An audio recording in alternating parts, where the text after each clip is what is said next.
La voz de los campesinos. La voz de las mujeres. La voz de las regiones. La voz de los jóvenes. La voz de los afro. La voz de los niños. La voz de los indígenas. Miami Samereyuam. La voz del Estado. Voces Unidas. La radio de la ONU en Colombia. Hoy, en Voces Unidas. No se trataba solamente de concientizar, digamos que a las madres ni a la comunidad, sino también se tenía que concientizar a las parteras, porque quienes practican eso son algunas parteras. El conocimiento de las costumbres de la comunidad permiten una mejor intervención. El intercambio de experiencias entre la comunidad indígena y los funcionarios fortalece todos los procesos y todas las atenciones. Creo que hay necesidad de revisar el tema cultural y darnos cuenta y ser muy razonables que cada pueblo tiene pues su cultura.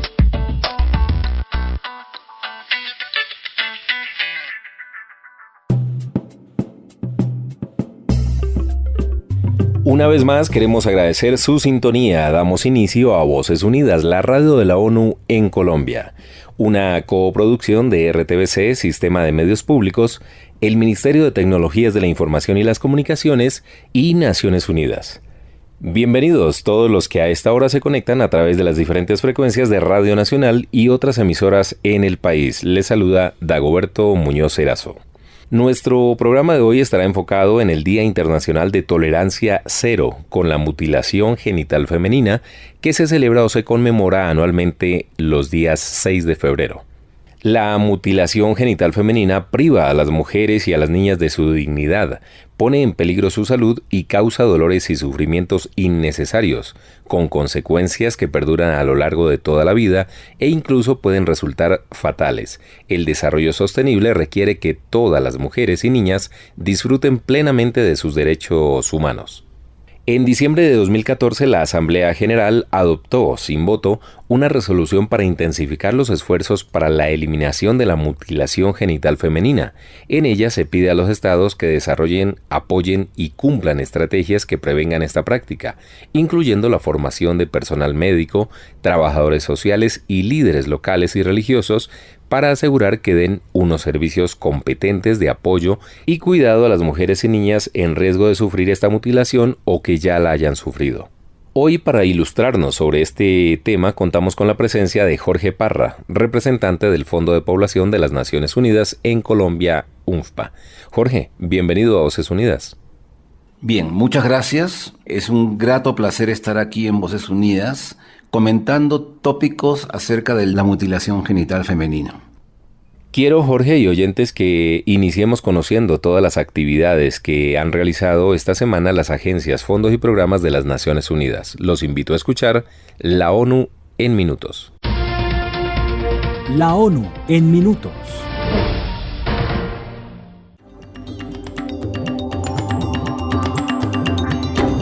Muchas gracias, Dagoberto. En el marco del Día Internacional de Conmemoración por las Víctimas del Holocausto, el Centro de Información de las Naciones Unidas para Colombia, Ecuador y Venezuela convocó al evento conmemorativo anual, con el que se llamó a preservar la memoria e insistir en la enseñanza del Holocausto a nuevas generaciones. Este año, la movilización conmemorativa a nivel mundial tuvo por tema Recordemos hoy y por siempre, que pretende reconocer el componente de atrocidad que caracterizó dicho ejercicio sistemático y exterminio del pueblo judío y analizarlo desde sus orígenes y fundamentaciones, para que jamás vuelvan a repetirse situaciones similares de xenofobia y barbarie. La directora del SINU en Colombia, Helen Paper, relató a la audiencia del Colegio Colombo Hebreo cómo ella misma creció escuchando esta historia de sus abuelos. Yo misma crecí con las historias de mis abuelos que vivieron el horror de la Shoah. Mi abuelo materno fue tomado preso por los alemanes en Túnez. Mi abuelo paterno salió de Polonia justamente antes de la guerra. Se escondió en el sur de Francia, en un pequeño pueblo, y nadie lo denunció. Ni a él, ni a su esposa, ni a sus pequeños hijos, pero sí perdió a toda su familia que se había quedado en Polonia, sus padres, sus 11 hermanos y hermanas. Él pasó su vida entera buscándolos hasta que a los 85 años les llegó una carta informándole que efectivamente habían muerto en los campos de concentración. Murió poco tiempo después. Es imposible, impensable olvidar la historia de mi familia y toca compartirla y las de todos que vivieron esas atrocidades. Yo crecí siempre con la orden que no podía hablar de eso. No podía decir a nadie somos judíos por el miedo de mis abuelos y mis padres. Hasta que yo dije no, que no había que esconderse y tampoco tenía que tener miedo de nadie o juzgar a nadie sobre el pasado. Pero nunca olvidar la historia. Siempre dije que un día viajaré por el mundo y encontraré más sobre lo que sucedió a nuestra familia. Pero trabajaré para que las historias de todos los que sufren salgan y enfrentaré a los que hagan sufrir para entenderles y cambiarlos. El evento llevado a cabo el pasado sábado 27 de enero también escuchó intervenciones de Marcos Sermoneta, embajador de Israel en Colombia, Rodrigo Rivera, alto comisionado para la paz, Marcos Pekel, director ejecutivo de la Confederación de Comunidades Judías de Colombia, y Salomón Kalmanovitz, reconocido economista y catedrático colombiano. De igual manera, el coordinador residente del sistema de la ONU en el país, Martín Santiago, afirmó: Naciones Unidas nació fundamentalmente, sí, para tratar de conseguir la paz a escala universal, pero fundamentalmente que fuéramos capaces, fíjense qué palabras, de prevenir y sancionar el genocidio y al mismo tiempo que fuéramos capaces de borrar de la historia de la humanidad los crímenes de guerra y los crímenes de lesa humanidad como fue el genocidio y como fue el Holocausto. De manera que lo que hicimos fue tratar de poner en práctica algunos mecanismos basados en una plataforma universal de valores que lo único que tratan es de proteger a los más débiles, tratar de acabar con las situaciones de injusticia, pero fundamental y especialmente tratar de promover la realización de los derechos y las libertades fundamentales y fíjense qué fácil decirlo y qué complejo hacerlo, la dignificación de todas y todos nosotros. Tristemente, después de tantos años, después de tantas décadas que fuimos creados, creo que el secretario general, no he tenido la oportunidad de llegar cuando él estaba haciendo algunas reflexiones también sobre esta conmemoración, el secretario general nos decía que vivimos en un mundo asediado por la violencia. Pues aquí se han hecho también valoraciones sobre el fanatismo, la intolerancia, el odio religioso, el racismo, el extremismo y sobre todo la intolerancia. De manera que ante esta situación creo que no tenemos más remedio, es absolutamente imperante y categórico decir que tenemos que trabajar unidos para no seguir manteniendo esta situación y que debemos, en la medida de lo posible, en la medida de nuestras voluntades y capacidades, ojalá, crear una cultura universal y una conciencia que nos diga, con las lecciones y los aprendizajes del Holocausto, que debemos tener un camino diferente. El SINU Bogotá también lideró además actividades conmemorativas de prelanzamiento que incluyeron una muestra documental titulada El camino hacia el genocidio nazi, producida por el United States Holocaust Memorial Museum. La película examina el ascenso y la consolidación del poder de los nazis en Alemania, así como su ideología racista, la propaganda y la persecución del pueblo judío. A través de esta pieza se buscó fomentar la reflexión y el debate entre estudiantes, academia y Naciones Unidas sobre este tema de plena vigencia a nivel global. Se organizó también una exposición de pósters alusivos a la propaganda que gobernó la ideología nazi entre 1933 y 1945 en Alemania, que permanecerá visible en las instalaciones del Colegio Colombo Hebreo. Mediante un comunicado de prensa, la Oficina en Colombia del Alto Comisionado de las Naciones Unidas para los Derechos Humanos, ONU Derechos Humanos, y la Agencia de la ONU para los Refugiados, ACNUR, repudiaron el homicidio del defensor afrobonaverense de derechos humanos Temístocles Machado, haciendo un homenaje a su memoria y manifestando su preocupación por las problemáticas de Buenaventura, las mismas que este líder denunciaba en su vida cotidiana, incluyendo la problemática de la población desplazada que habita en la Comuna 6. A su vez, las dos agencias de la ONU se solidarizaron con la familia de de Temístocles, con la comunidad de Isla de Paz y con los voceros del paro cívico de cuyo grupo hacía parte. En este documento también saludaron la oportuna decisión de la Fiscalía de asignar a un equipo especializado para la investigación del crimen de Temístocles, con el apoyo de la Unidad Especial de Investigación creada en el marco del Acuerdo de Paz, e instaron a que se lleve ante la justicia tanto a los autores materiales como a los autores intelectuales de este crimen. Además, ONU Derechos Humanos y ACNUR urgieron a que el conjunto de las instituciones del Estado colaboren para que rápidamente se identifiquen las causas estructurales que han dado lugar a la violencia en el municipio y el impacto particularmente en las comunidades étnicas como sujeto de especial protección y se sancione a los responsables de la misma. Esto con el fin de acabar la impunidad, pero también para que la comunidad de Isla de Paz y los líderes y lideresas del distrito puedan estar tranquilos en su territorio. De igual manera, instaron a las autoridades de la ciudad, del departamento y la nación para que implementen a la mayor brevedad las medidas de prevención y protección contempladas en la normativa colombiana, teniendo en cuenta asimismo la normativa étnica. El comunicado manifiesta que es urgente contar con planes de prevención y contingencia diseñados con la participación efectiva y activa de la comunidad y funcionando con el presupuesto y la articulación interinstitucional que requieran, al igual que es necesario que la Unidad Nacional de Protección agilice y afine sus mecanismos destinados al estudio e implementación de medidas colectivas de protección.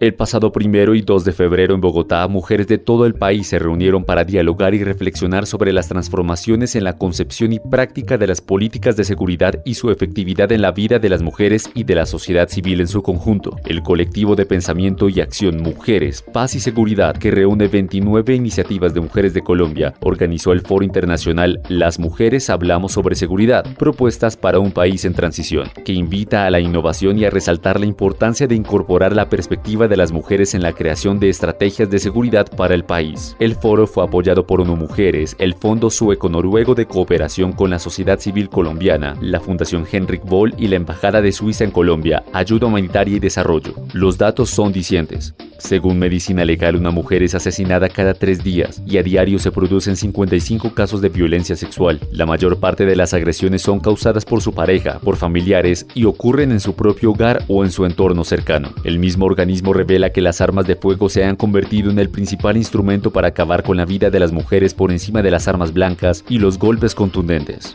El evento contó con la participación de entidades nacionales, organismos internacionales y expertos de talla internacional como Jacqueline O'Neill, experta canadiense en seguridad y presidenta de Inclusive Security, Seguridad Inclusiva, que lidera en alrededor de 30 países el incremento del aporte de las mujeres en las políticas de seguridad y paz, y el español Daniel Torres, director adjunto del Centro para el Control Democrático de las Fuerzas Armadas de Ginebra y jefe de la División de Género y Seguridad. Este foro se presentó en medio de la transición actual que vive el país hacia un anhelado posconflicto, como una propuesta innovadora al diálogo desde distintos sectores que buscan aportar a la construcción de paz y seguridad desde una mirada integral con las mujeres, reconocidas como protagonistas y referentes indispensables en el tema.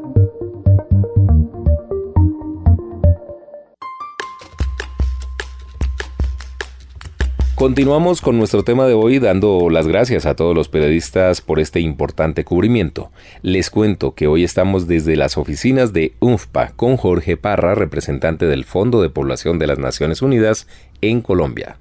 Jorge, creo que es importante empezar definiendo qué es la mutilación genital femenina.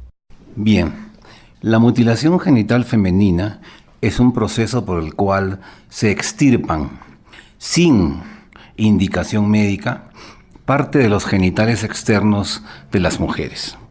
Entonces, para tener en cuenta, la mutilación genital femenina es el proceso mediante el cual se extirpan sin indicación médica parte de los genitales externos de las mujeres.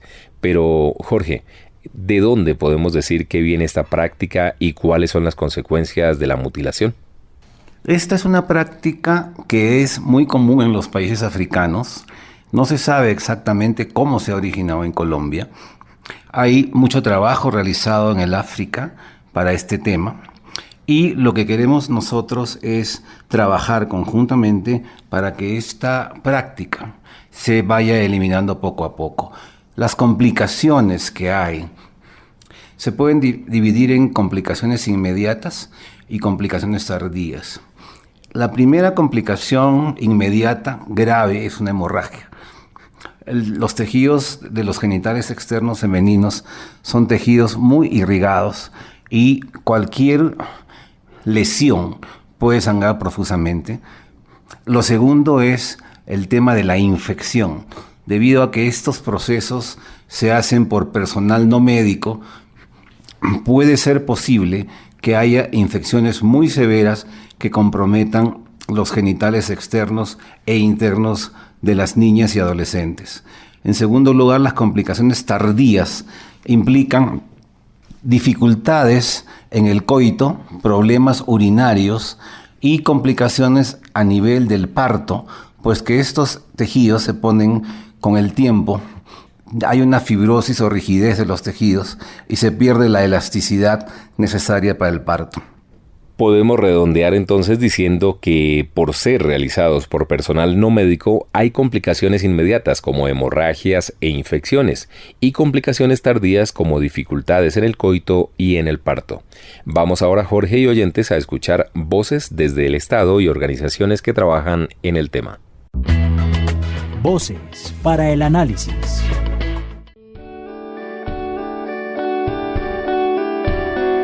La mutilación genital femenina, ablación o curación no es como tal un concepto propio de las raíces indígenas del pueblo embera. Esta es una práctica adoptada en los tiempos de la colonización, también ejercida por población afrodescendiente. Las nuevas generaciones indígenas buscan concientizar a sus poblaciones del peligro que esta acción conlleva. Una abanderada del tema es Dayana Domicó, encargada de la Coordinación Nacional de Jóvenes Indígenas de la UNIC, quien detalla las acciones que se realizan en pro de esta meta. Se ha venido es un poco aprendiendo de qué es eso, uno en dos conceptos, uno que puede ser obviamente por parte de Occidente y otro que es por parte ya desde el pueblo como tal. Por parte de la UNIC pues como tal se ha venido es haciendo talleres, se ha intentado pues de que se concientice un poco, que la gente sea un poco consciente de lo que está pasando en el país, de lo que está pasando con la niñez, porque eso afecta directamente es a la niñez, a las niñas y también afectan de una u otra manera a la gran nación embera, porque nosotros también como pueblos indígenas hablamos pues de una gran nación embera y se ha estado conversando del tema.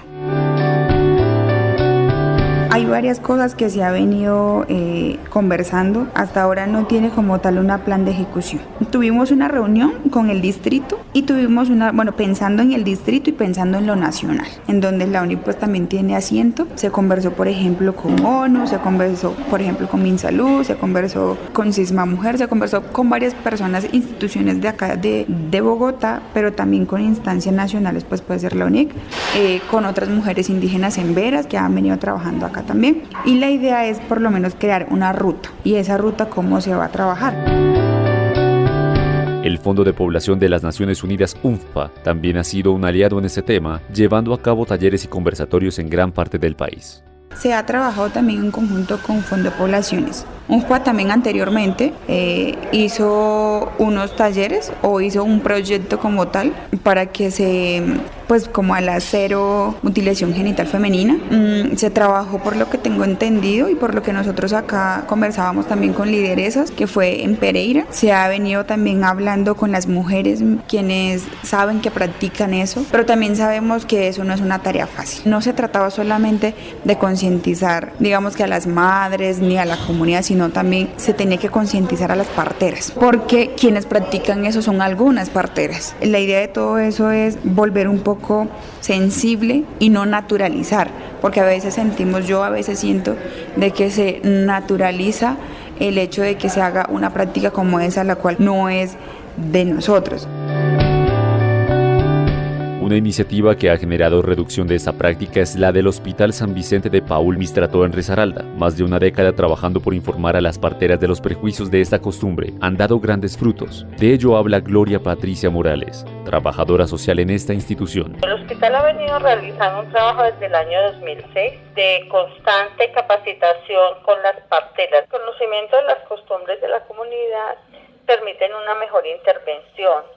El intercambio de experiencias entre la comunidad indígena y los funcionarios fortalece todos los procesos y todas las atenciones. Yo pienso que hay que hacer un trabajo muy intenso y un trabajo permanente Y eso ha sido uno de los grandes logros que ha tenido el hospital, porque nosotros siempre estamos en la zona. Entonces, eso lleva a que diario se les esté enseñando y se les esté capacitando, aunque tenemos una gran dificultad y son las distancias. Entonces, allí yo pienso que una de las grandes claves es trabajar con las mujeres, y especialmente con las mujeres mayores y con las abuelas. Ellas siguen con la internalización de todo lo que les enseñaron y ellas consideran que eso se tiene que hacer, y por consiguiente cuando atienden un parto, entonces ellas empiezan a practicar la ablación.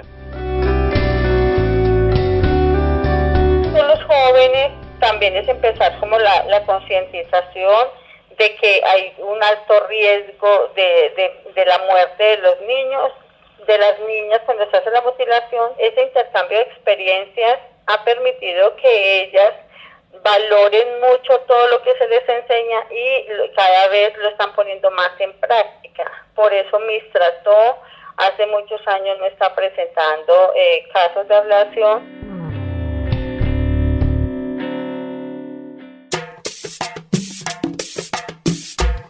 Gloria Patricia Morales, trabajadora social del Hospital San Vicente de Paúl, en Mistrató, Risaralda, nos hablaba del manejo del tema desde las instituciones de salud, y Dayana Domicó, desde la Coordinación Nacional de Jóvenes Indígenas de la ONIC y perteneciente al pueblo Embera Catío, nos contaba sobre el trabajo que se viene realizando desde la ONIC para erradicar la mutilación. Jorge, ya usted nos hablaba de los orígenes de esta práctica, pero hablemos de los países o regiones donde hoy se realiza, tanto a nivel mundial como latinoamericano. La mutilación genital femenina se realiza en alrededor de 30 países del África subsahariana, países bastante pobres, por cierto, y donde todavía los servicios de salud no tienen, digamos, mucha cobertura.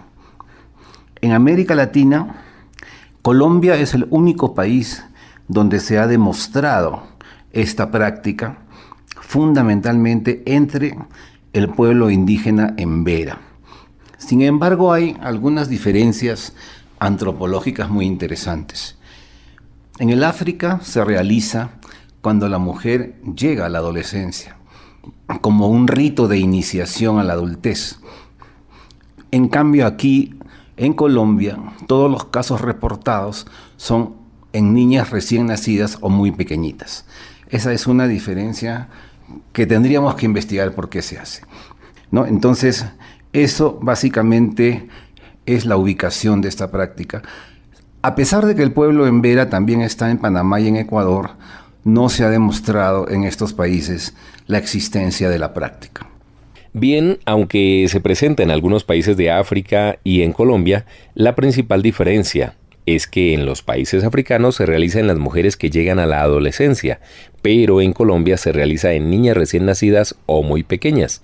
Y Jorge, aunque usted enfatiza que esta práctica se realiza en países africanos y en Colombia, realizando la investigación para este programa pude encontrar que en otros países como Canadá, Estados Unidos y Nueva Zelanda, entre otros, también se presentan casos de mutilación genital femenina. Sí, se han encontrado casos, inclusive en Europa, pero son casos de población migrante, principalmente africana, que cuando llegan a estos países traen todo su bagaje cultural y quieren iniciar esta práctica. Sin embargo, en Europa está expresamente prohibido por ley la mutilación genital femenina. Se puede observar entonces que, como usted lo dijo al principio, esta práctica está totalmente relacionada con países africanos y que la llegada a Colombia pudo darse en tiempos de la colonización, cuando llegaron a nuestro país los esclavos provenientes de ese continente. Quiero que escuchemos a continuación la historia de vida de una mujer indígena. En su propia voz.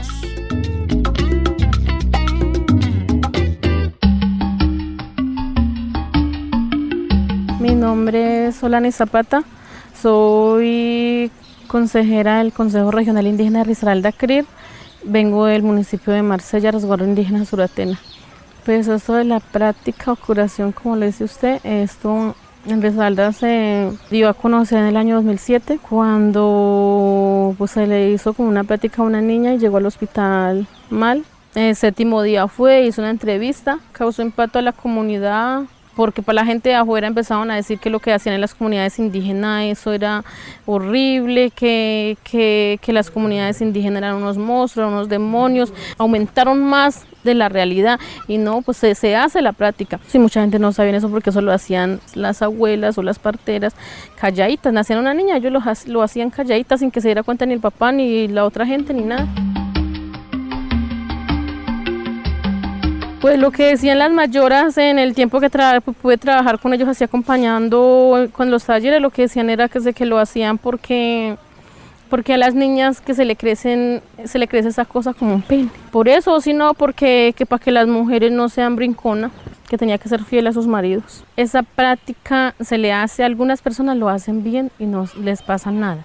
Como hay algunas personas que lo hacen y ya la niña se muere desangrada o de infección. En Mistrato hay avances.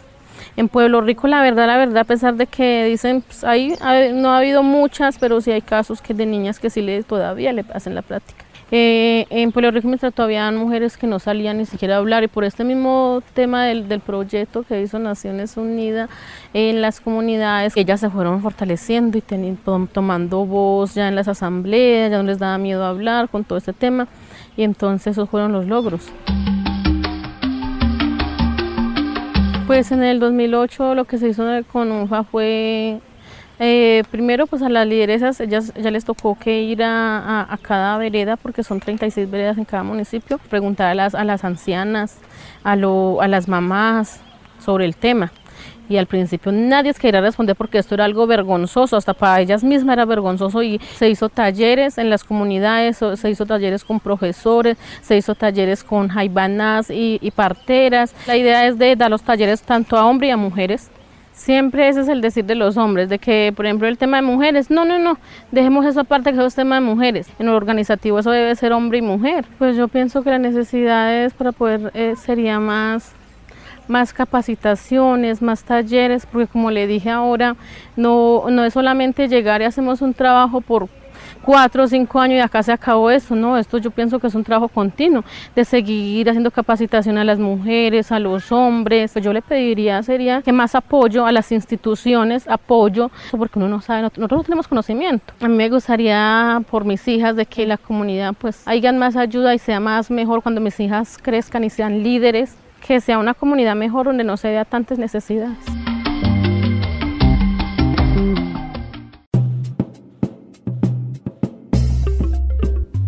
La que acabamos de escuchar era la historia de vida de una mujer indígena que nos relataba cómo se vive esta problemática en su comunidad. Jorge, ¿qué acciones ha realizado el UNFPA para contribuir en la erradicación de la mutilación genital femenina? Desde que el primer caso se manifestó en el departamento de Risaralda en el año 2007, el Fondo de Población de Naciones Unidas ha venido trabajando principalmente con las autoridades del Ministerio de Salud a nivel nacional y a nivel departamental y con las organizaciones indígenas.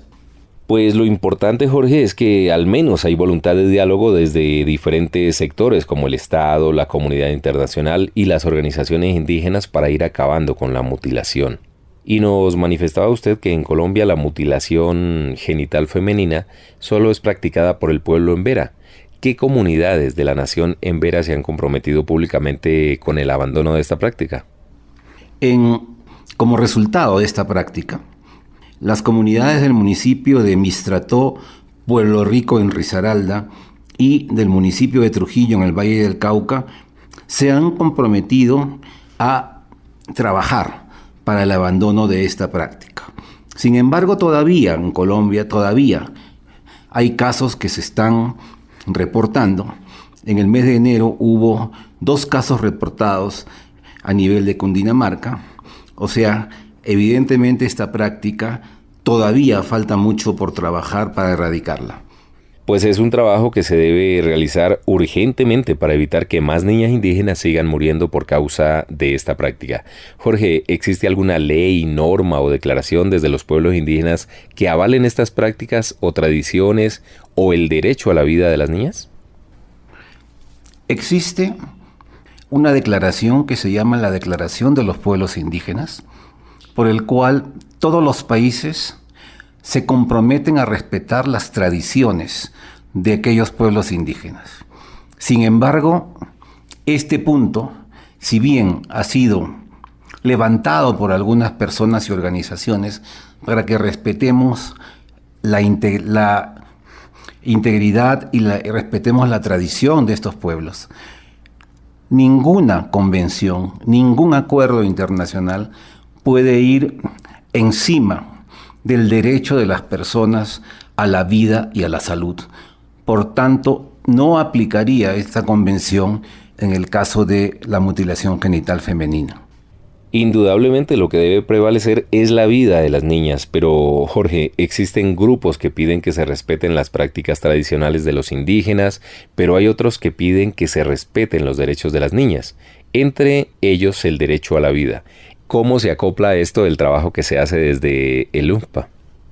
Este trabajo que estamos haciendo en el Fondo de Población de las Naciones Unidas no debe considerarse una imposición, más bien es producto de un diálogo intercultural y una reflexión con los pueblos indígenas, para que ellos también entiendan que estas prácticas no conducen a ningún beneficio para las niñas, más bien pueden producir muchísimas complicaciones y en muchos casos la muerte. El diálogo intercultural es la mejor opción, sin duda, para que haya esa reflexión de que esta tradición no trae nada bueno para las pequeñas y por el contrario puede llevar a la muerte de muchas niñas integrantes de los pueblos indígenas. Pero Jorge, ¿cuáles son las causas de esta práctica? ¿Causas culturales, religiosas, sociales? ¿Por qué se practica? ¿Cuáles son las creencias principales? Una creencia muy arraigada es que en estas niñas el clítoris se va a convertir en un pene, al igual que el varón, y por eso hay que erradicarlo. La segunda es que tiene que ver básicamente con conceptos de la fidelidad de las mujeres. Las creencias para hacer esta práctica dicen que quitando los genitales externos y el clítoris, estas mujeres se van a privar del placer y por tanto van a ser fieles a sus maridos. Pues ojalá las comunidades indígenas en este diálogo intercultural puedan lograr ese cambio para evitar que sigan muriendo más niñas. En este sentido, Jorge, ¿cuáles han sido las principales dificultades que han tenido para la erradicación de esta práctica? Bien, básicamente lo que queremos es inducir un cambio en la forma de pensar, principalmente de las mujeres. Esta es una práctica que se transmite de generación en generación y actualmente las que inducen a hacer esta práctica son las abuelas, la gente de mayor edad, que tienen mucha influencia en los pueblos indígenas. Por tanto, esto es un trabajo de generaciones que tenemos que ir trabajando paulatinamente y ganando espacios, principalmente entre las madres de mediana edad y jóvenes, y trabajar también, ¿por qué no decirlo?, con los hombres. El deseo es que este cambio pueda llegar prontamente y que al final tanto hombres como mujeres puedan trabajar unidos en la erradicación de esta práctica. Es hora de escuchar la historia de vida de otra mujer indígena. Voces que enlazan opiniones.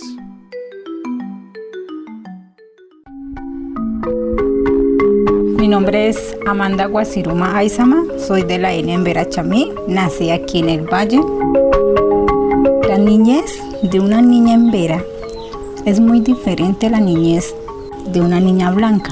Nosotros nos volvemos mayor de edad a partir de los 10 o 12 años en nuestra cultura y podemos conseguir esposo, es decir, hacer una familia. Tradicionalmente, para elegir una pareja lo hacía el médico tradicional. Venían los dos padres con el compañero a pedirle permiso al papá y a la mamá, pero en una asamblea grandísima donde tenían que participar toda la comunidad, todo el resguardo. ¿Qué hacía el médico tradicional? Él cogía un canasto grandísimo y si ese canasto caía debajo de las dos personas, era porque Diosito Caraví les daba el permiso de ellos ser pareja. Pero pues a pasar de los años, la tira del canasto en el momento se acabó. Pero, ¿qué hacían? Si yo sabía que usted estaba en embarazo de un varón y yo una mujer, yo desde su mismo día de saber que estaba en embarazo de un varón, yo le decía, yo quiero que su niño sea mi yerno. Es decir, te encargaban el bebé desde su vientre. Así era y así siempre ha sido hasta ahorita. Así a usted no le gustará, pero si al papá y a la mamá le gustó, te lo elegían tu marido o a la esposa. Entonces ya esa época se acabó, porque pues se imagina que le pongan un marido que usted no siente nada y que no quiere que le tiene que vivir. Mi papá y mamá vivieron esa experiencia. Difícil, pero nosotros siempre inculcamos eso, que se respete la cuestión del amor. El día que usted consiga un marido, con él se va a morir. La experiencia para el resguardo fue terrible porque con las mayoras ellos se encerraron que eso era algo normal de la cultura, cortar el clítoris. Duró 5 y 6 años para que ellas entendieran de que eso no se podía hacer. Y nosotros nos reuníamos aquí en la semana 2 veces, unos talleres, pero las compañeras no entendían que era el clítoris. Ellos decían que era el callo, el corte del callo, que eso era que porque la mujer no fuera muy alta en naturaleza, muy caliente, de que ella no le jugara al marido mientras no estaba en la casa, que solamente era para un solo marido hasta el día de la muerte. Aquí en mi resguardo no se hace ya porque ya se les ha enseñado a las compañeras, a la adulta mayor, de que hacer eso es algo pues que no se debe, porque en otros resguardos han muerto muchas niñas. Ya se ha sumado con el DANE de que el por qué niñas de 1 mes o 2 meses han muerto. Y es algo que es innormal para una niña, a pesar que venga de la tradición. Pero ya aquí no se practica el corte del clítoris.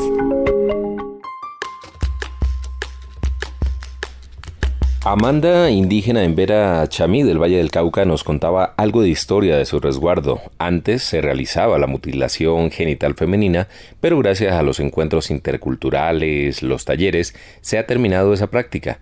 Jorge, centrándonos en Colombia, ¿con qué comunidades, instituciones se ha trabajado para hacer frente a esta problemática? Básicamente hemos trabajado con las comunidades indígenas de Risaralda y Valle del Cauca, y todo este trabajo también a nivel mundial se hace en colaboración con UNICEF. A nivel mundial en África, el Fondo de Población de las Naciones Unidas y UNICEF trabajamos conjuntamente para la erradicación de esta práctica. Y aquí en Colombia, evidentemente, tenemos que tener el apoyo de todas las autoridades departamentales y del Ministerio de Salud a nivel central y departamental, y también con el ICBF, que tiene que velar por la integridad y los derechos de los niños. Aunque, como usted lo manifiesta, Jorge, la mutilación genital femenina es una práctica oculta, escondida, que se conoce solo cuando hay complicaciones y muertes de una de las niñas, reconforta saber que desde UNFPA y desde diferentes frentes se está trabajando para la erradicación de la mutilación genital femenina. Jorge, ¿se conocen cifras de esta práctica en el mundo y en Colombia? Se estima que a la actualidad más de 140 millones de niñas y mujeres han sido víctimas de la mutilación genital femenina. Y si no hacemos nada, para el año 2030, que es donde se cumplen las metas de los Objetivos de Desarrollo Sostenible, más o menos 86 millones de niñas más serán sometidas a esta práctica. Alarmantes cifras, más de 140 millones de niñas y mujeres han sido sometidas a la mutilación genital femenina. Estas cifras a nivel mundial. De Colombia no se tienen cifras, pues como lo dijimos antes, es una práctica oculta. Muy poco se sabe de ella. Por ello, quiero que escuchemos a continuación la voz de una mujer que ha estado muy al frente de estas investigaciones en el pueblo en Vera. La voz experta.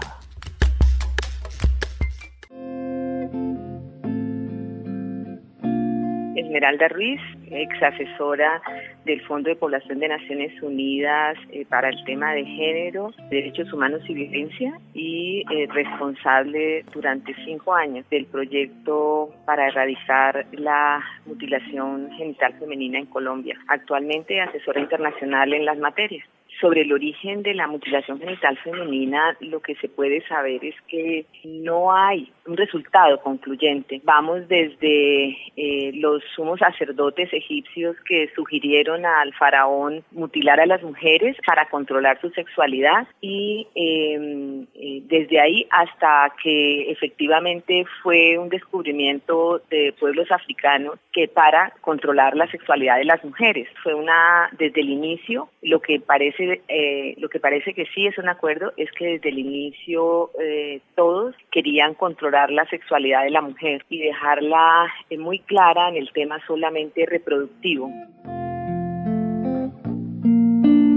En Colombia tenemos varios estudios y varios documentos, ya eso está documentado en los pueblos donde hemos trabajado, que las mujeres primero lo hacen por repetición, o sea, porque mi abuela lo hizo, es un acto de repetición y reflexivo. O sea, sin pensar, porque es parte de su cultura y que les han dicho que es una forma de cuidar la comunidad y la cultura. Otra de las razones que ya, digamos, haciendo una discusión y una reflexión más profunda, tiene que ver con el tema también de control. También dicen que son razones muy endogámicas. Los hombres, por ejemplo, se declararon que ellos no estaban enterados de esto, pero cuando están enterados, ellos dicen que sí, que efectivamente es para que las mujeres se mantengan juiciosas. Al parecer, en estos pueblos donde se realiza, se presentan muchos casos de hermafroditismo.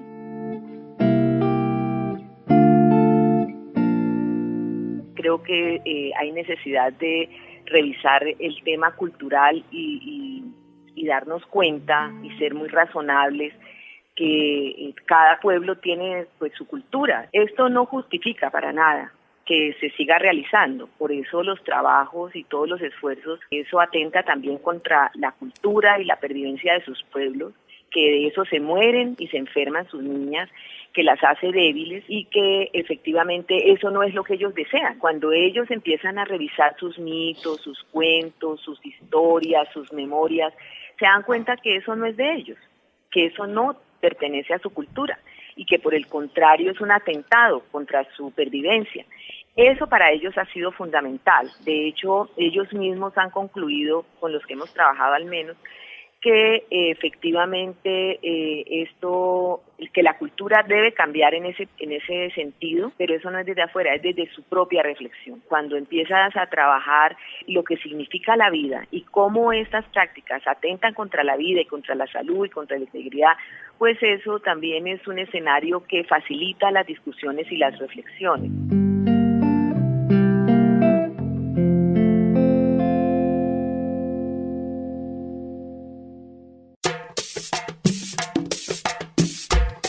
Era Esmeralda Ruiz, quien fue consultora del Fondo de Población de las Naciones Unidas, UNFPA, y conoce bastante por sus investigaciones sobre esta práctica en la comunidad embera.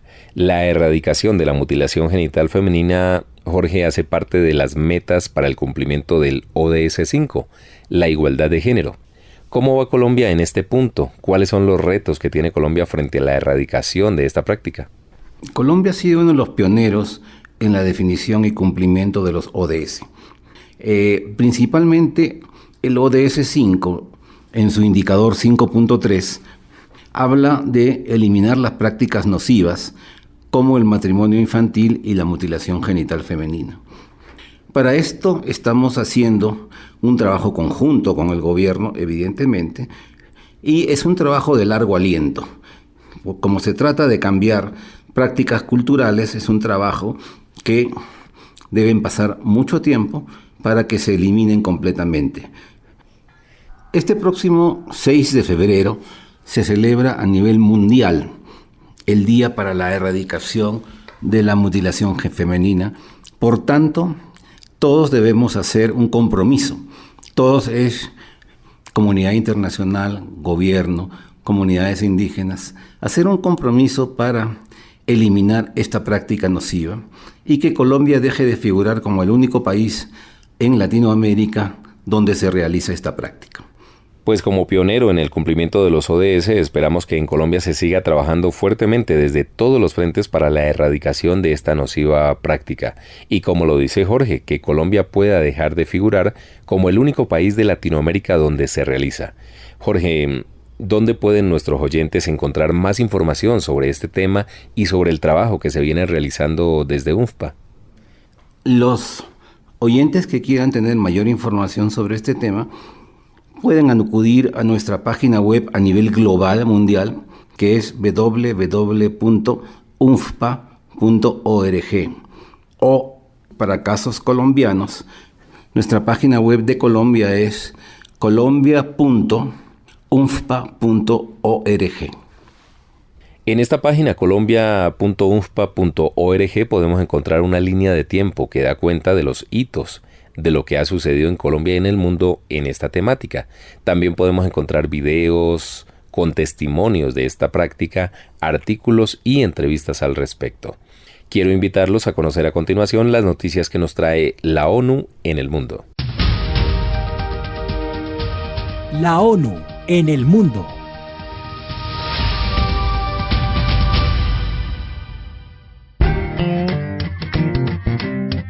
Casi 3 de cada 10 jóvenes de entre 15 y 24 años que viven en países afectados por conflictos o desastres son analfabetos, una cifra que triplica la media mundial, informó este miércoles UNICEF. Las tasas más altas de analfabetismo se registraron en Níger, Chad, Sudán del Sur y la República Centroafricana, países con un largo historial de inestabilidad y altos niveles de pobreza. Estas cifras son un duro recordatorio del trágico impacto que las crisis tienen en la educación de los niños, su futuro y la estabilidad y el crecimiento de sus economías y sociedades, dijo la directora ejecutiva de UNICEF, Henrietta Fore. El estudio también indica que las niñas y adolescentes en los países expuestos a situaciones de emergencia parten con mayor desventaja a la hora de aprender a leer y escribir, ya que el 33% de ellas no adquieren ni siquiera los conocimientos mínimos en comparación con el 24% de los niños. UNICEF recordó que en la actualidad solo el 3,6% de la financiación humanitaria se dedica a la educación de los niños y niñas que viven en situaciones de emergencia, convirtiéndola en uno de los sectores que recibe menos apoyo económico en los llamamientos humanitarios. El Fondo de la ONU para la Infancia destinará aproximadamente unos $1.000 millones anuales a programas educativos durante los próximos 4 años. Jordi Trujols, Naciones Unidas, Nueva York.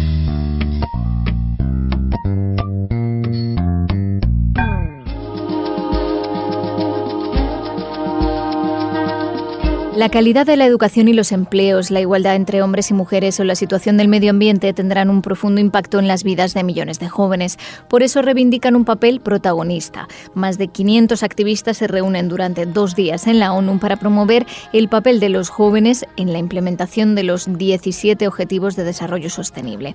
Hannah Stanton, de la organización The Goals, participó en un evento durante la primera jornada.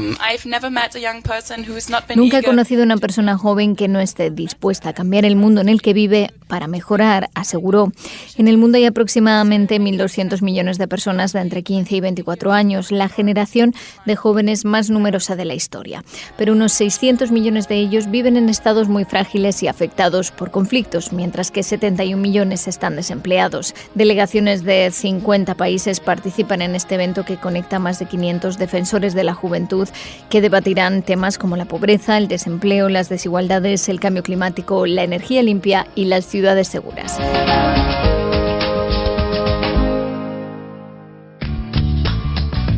En un acto en memoria de las víctimas del Holocausto, Antonio Guterres advirtió de que el objetivo de los grupos neonazis y supremacistas blancos es normalizar su discurso.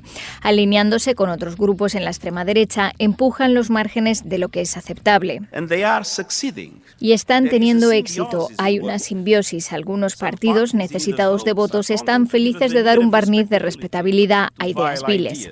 El secretario general enumeró incidentes que muestran que están expandiendo su presencia. La facilidad del uso de las redes sociales, dijo, permite a los grupos marginales ganar visibilidad y el anonimato de la red permite al racismo campar libremente. Recordando una frase de Jonathan Sachs, Guterres dijo que el odio contra los judíos nunca se limita a los judíos y hoy vemos cómo otras formas de discriminación también están al alza. Ante esta amenaza de la normalización del odio, la pasividad no es suficiente. Nunca podemos ser espectadores cuando hay vidas y valores en juego. Guterres recordó que la Alemania nazi mostró cómo una sociedad avanzada puede romperse y desembocar en el Holocausto.